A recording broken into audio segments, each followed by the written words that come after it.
আসসালামু আলাইকুম ওয়া রাহমাতুল্লাহি ওয়া বারাকাতুহু। আউযু বিল্লাহি মিনাশ শাইতানির রাজিম। বিসমিল্লাহির রহমানির রহিম।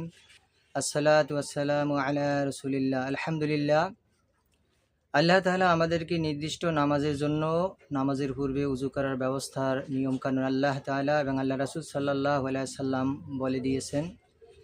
এজন্য প্রথমত আমরা যখন উযু করতে যাব, উযুর নিয়ত মনে মনে স্থির করব এবং বিসমিল্লাহ বলে উযু শুরু করব। উযু শুরুর প্রথমে আমাদের দু কবজি সহ এবং হাতের দুই হাত আমরা খিলাল করব আঙ্গুলগুলা, এবং নখে যদি ময়লা থাকে নখ খিলাল করব। খিলাল করার পরে উত্তম রূপে এমনভাবে উযু করতে হবে যে নামাজের উদ্দেশ্যে আমরা উযু করব, যে যাতে অন্য মন মানসিকতা তখন না আসে। এই যে উযু করার সময় তারতিব ঠিক রাখতে হবে। প্রথমে যখন আপনি উযু করবেন, উযুর শুরুতেই আপনি যখন মুখে পানি নেবেন, মনে মনে ভাববেন যে আল্লাহ তাআলা আমার এই মুখের দ্বারা যত গুনাহ হয়েছে সব মাফ করে দিয়েছেন এবং সব ঝরে গেছে। যখন মুখমণ্ডলে পানি দিবেন তখন মনে মনে ভাববেন আল্লাহ তাআলা আমার মুখমণ্ডল, চোখ দ্বারা যত গুনাহ হয়েছে সব গুনাহ ক্ষমা করে দিয়েছেন। এবং যখন হাতের কবজি কনুইসহ ধৌত করবেন, কনুইসহ ধৌত করার পর আপনি মনে মনে ভাববেন যে হাতের যত গুনাহ আল্লাহ তাআলা ক্ষমা করে দিয়েছেন। এবং পা যখন আপনি টাকনুসহ ধৌত করবেন তখন মনে মনে ভাববেন আল্লাহ তাআলা আপনার সকল গুনাহ, পা দ্বারা যত গুনাহ হয়েছে সব মাফ করে দিয়েছেন। এবং মনে মনে এইসব যদি আপনি ভেবে উযু করেন তাহলে আল্লাহ রাব্বুল আলামিন আপনার সমস্ত গুনাহগুলি মাফ করে দিবেন।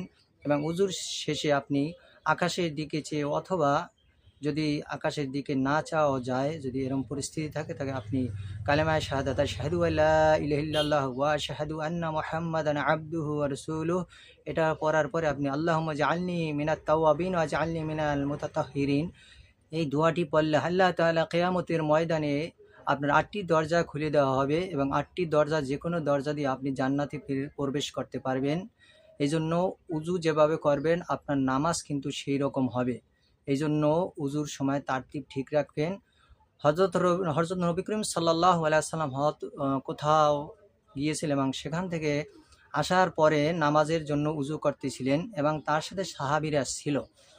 সাহাবীরা তাড়াতাড়ি করে উযু করতেছিলেন, কিন্তু নবী করিম সাল্লাল্লাহু আলাইহি সাল্লাম দেখতে পেলেন যে তারা তাড়াহুড়া উযু করার কারণে অনেকের টাকনুগিরা পুরোপুরি ভিজে নাই। এজন্য আল্লাহ রাসূল সাল্লাল্লাহু আলাইহি সাল্লাম সাহাবীদেরকে বললেন, যদি টাকনু সম্পূর্ণভাবে খিলাল না করা হয়, অন্যান্য অঙ্গ প্রত্যঙ্গ যদি সম্পূর্ণভাবে খিলাল না করা হয়, যদি শুকনো থাকে, তাহলে কিয়ামতের দিন তোমাদেরকে আল্লাহ তাআলা আযাব এবং শাস্তি দিবেন।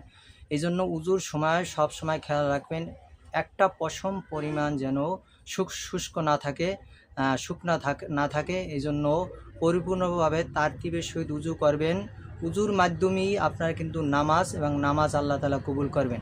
আল্লাহ তাআলা আমাদেরকে এই সকল জিনিস স্বয়ংসম্পূর্ণভাবে, সঠিকভাবে, খেয়াল মতো আমল এবং স্বয়ংসম্পূর্ণভাবে জানার তৌফিক দান করুন। আমা তৌফিক ইল্লা বিল্লাহ। ভালো থাকবেন। আসসালামু আলাইকুম ওয়া রাহমাতুল্লাহি ওয়া বারাকাতুহু।